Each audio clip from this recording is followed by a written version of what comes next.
안녕하십니까. 한반도안보 전략연구원 국제전략연구실장 김홍기입니다. 오늘은 러시아의 우크라이나 침공이 세계 질서를 흔들면서 국제 질서 새로운 변수로 부상하고 있는 글로벌 사우스에 대해서 말씀드리고자 합니다.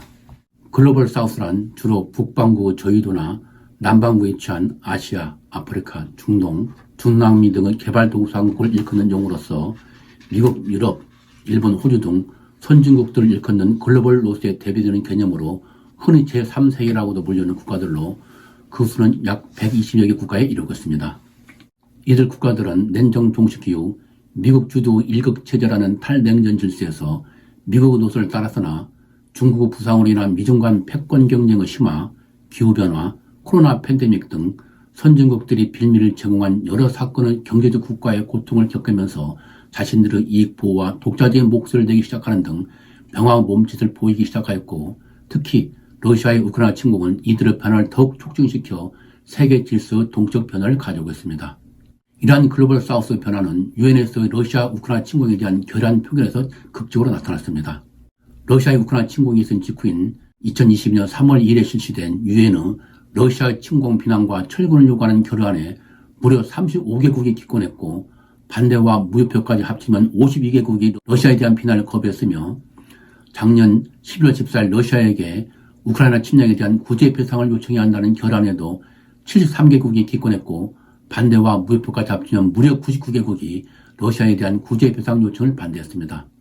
이러한 표결 결과는 글로벌 사우스 국가들이 미국의 서방 입장에 당연히 동조할 것이며, 따라서 러시아에 대한 글로벌 연합을 이룰 수 있을 것이라는 미국과 서방의 기대와는 완전히 다른 것으로 미국과 서방에 큰 충격을 주었습니다. 그리고 또한 미국 주도 러시아 제재에 참여하는 국가는 유럽연합 즉 EU와 한국, 일본, 호주 등 인도태평양 지역 동맹국 등 37개국에 불과하고, 글로벌 사우스 국가들은 거의 동참하지 않고 오히려 러시아로부터 저렴한 가격으로 에너지를 수입하여 이익을 취하고 있습니다. 또한 지난 3월 29일부터 30일간 미국 주도로 열린 제2차 민주주의 정상회의 화상회의에 130여개국이 초청됐지만 공동성명에 서명한 국가는 73개국에 그치는 등 글로벌 사우스 국가들은 미국의 민주주의를 내세운 중국과 러시아의 대치 전략에 미온적인 반응을 보였습니다. 이와 같이 글로벌 사우스는 강독간 분쟁에서 어느 한쪽 편을 들기보다는 자신의 이익을 확보하기 위해 강대국 관계에서 전략적 균형을 취하고 있습니다. 이러한 글로벌 사우스 국가들의 태도는 그들의 역사적 경험과 미국의 태도에 기인한다고 하겠습니다. 즉 식민지 시대의 유럽 등 서방에 다녔던 식민지 경험, 미소 냉전 시대 때의 대리전 경험, 그리고 미국의 대외 정책에 대한 불신에 기인하는 것입니다.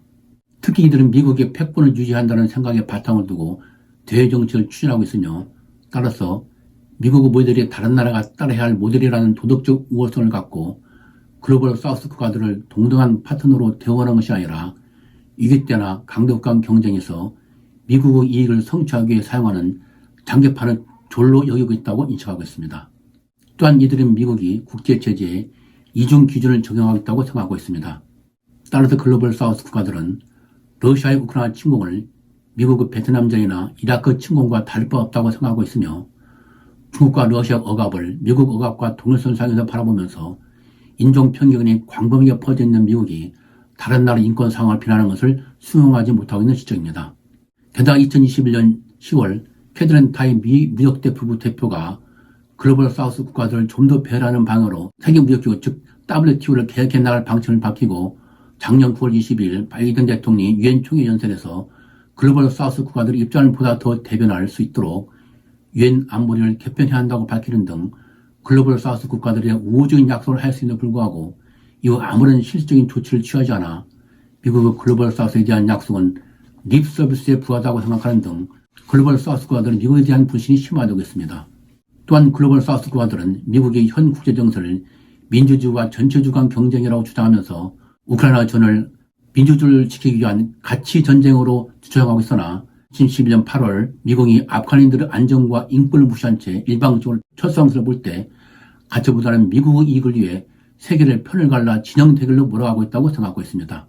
따라서 글로벌 사우스 국가들은 인도 외무부 장관이 말했듯이 미국의 적이 꼭 우리의 적이 될 필요는 없으며 유럽 문제가 반드시 세계의 문제가 아니라고 생각하면서 강대국들 지도를 따르기보다는 강대국 사이에서 균형을 취하고 독자적인 목소리를 높이면서 자신의 이익을 취하려고 하고 있는 것입니다. 이에 따라 글로벌 사우스 국가들은 그동안 맺어왔던 미국과 서방과 관계를 넘어 중국과 러시아와 새로운 파트너십을 구축 중이며 나아가 국제 질서에서 자신의 목소리를 더 반영하기 위해 국제기구 개혁을 요구하고 있습니다.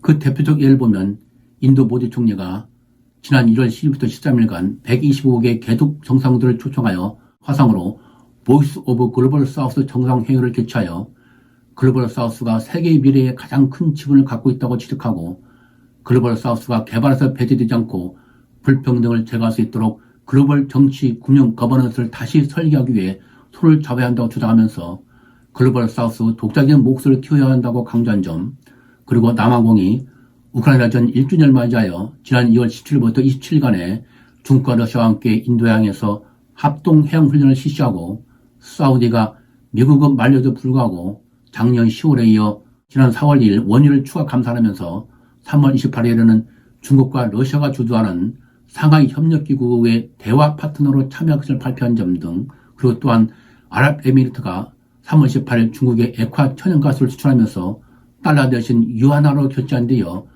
브라질도 3월 19일 중국과 무역에서 달러 결제가 아닌 유한화 결제 방침을 발표한 것 등을 들 수 있다고 하겠습니다. 이와 같이 글로벌 사우스 국가들은 미국 등 서방과 중러 사이에서 균형을 취하면서 자신의 이익 극대화를 추구하는 독자적인 세력으로 부상하고 있습니다. 이러한 사우스 국가들의 부상으로 국제 질서 지정학적 전경의 변화가 일어나고 있으며 이에 따라 중국이 글로벌 발전 구상, 글로벌 안보 구상, 글로벌 문명 구상 등 글로벌 사우스 개발을 지원하고 우건하는 세계 글로벌 구상을 통해 대응해 나가고 있으며 뒤늦게 글로벌 사우스 중요성을 깨달은 미국도 글로벌 사우스 개발 지원을 위한 글로벌 인프라 파트너십 결성, 사하라 이남 아프리카 전략 등으로 대응하는 등 미중 간 글로벌 사우스에 대한 내편 만력의 경쟁이 점점 가열되고 있습니다. 이와 같이 독자적인 세력으로 부상하고 있는 글로벌 사우스가 국익 확보를 위한 강대국가는 각축장이 되면서 국제질서 새로운 변수로 등장하고 있다는 점에서 우리도 국익 극대화를 위한 글로벌 사우스에 대한 중견국 얘기를 강화해 나가는 것이 필요하다고 하겠습니다. 오늘은 러시아 우크라이나 침공 1주년을 맞아 우크라이나전이 가져온 글로벌 사우스 부상에 대해서 말씀드렸습니다. 여러분은 국제정치에 도움이 됐으면 좋겠습니다. 앞으로 여러분이 궁금해하시는 국제문제를 가지고 자주 찾아뵙도록 하겠습니다. 시청해주셔서 감사합니다.